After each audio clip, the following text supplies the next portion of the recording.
రుద్రాభిషేకం చేసి శాంతపరిచారు. తర్వాత స్వామి మీరు అర్ధనారీశ్వరుడు కదా, మీ సగభాగమైన అన్నపూర్ణదేవి చూపించమంటే 7 సంవత్సరాల అమ్మాయి 2వ అవతారంగా పార్వతీదేవిగా నామల సంఘం పొంది ఊరికి వెళ్తుండగా ఏ అన్నపూర్ణ రా అని పిలిచేసరికి వచ్చి అంకపెట్టె మీద కూర్చున్నారు అమ్మవారు. అప్పుడు తీసిన ఫోటో అది ఈ రోజు మనం పూజించుకుంటున్నాం. తర్వాతనేమొచ్చి అన్నపూర్ణ మనం రావడం వచ్చిన కార్యక్రమం ముచ్చింది. నేను కలియుగం ఉన్నంత వరకు మన భక్తులు సుక్షేమాలతో ఉండడానికి నేను ఘోరమైన తపస్సులో శ్రీశైలంలో ఉంటాను.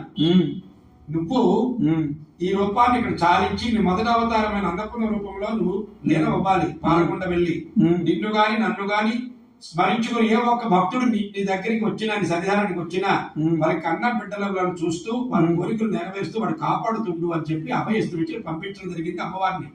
ఆ 2వ అవతారం కూడా ఇక్కడ మొదటి అవతారంలోనే ఉన్నారు ఇక్కడ. అందుకే స్వామికి అభిషేకం లింగం చేసి అమ్మవారి కుంకుమ పూజ కూడా లింగం పైన చేస్తుంటాం. ఇక్కడ 2 పూజలు ఇక్కడ అందుకుంటుంటారు.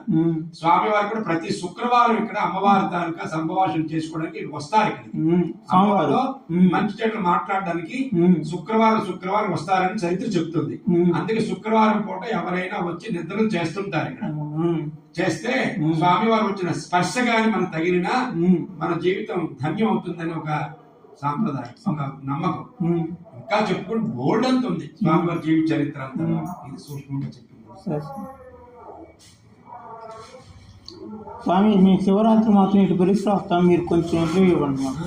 ఇంటర్వ్యూ కొంచెం ఇవ్వండి, ఒక పావు గంట. స్వామివారు ఇస్తారు, ఎంతో చాలా మందికి ఇస్తుంటారు. అంటే ఇప్పుడు మీకు సమయం లేదంటున్నారు కాబట్టి నేను అదే రాజు దాడిపోతుంది. రేపు కార్యక్రమం ఉంటుంది వైజాగ్. సరే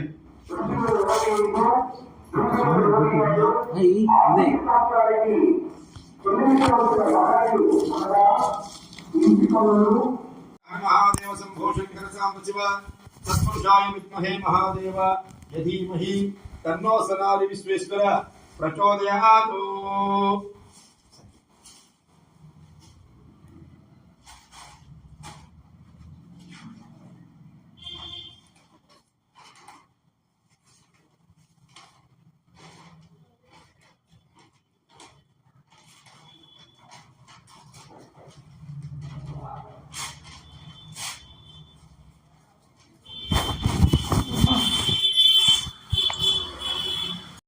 ఖమ్మాసి బాహూరాజన్యకృతిః ఉరూతదస్య తద్వైశ్య పతివాంగం సుదజాయతః చంద్రమా మనసా జాతచుక్షుసూర్యజాయతః స్తోత్ర వాయు ప్రాణిచ్య ముఖాదగ్నిర్జాయతః నాభ్యామాసిదంతరిక్షం శ్రీష్ణం సమభక్తతే యత్పురుషం విషాదేవాయం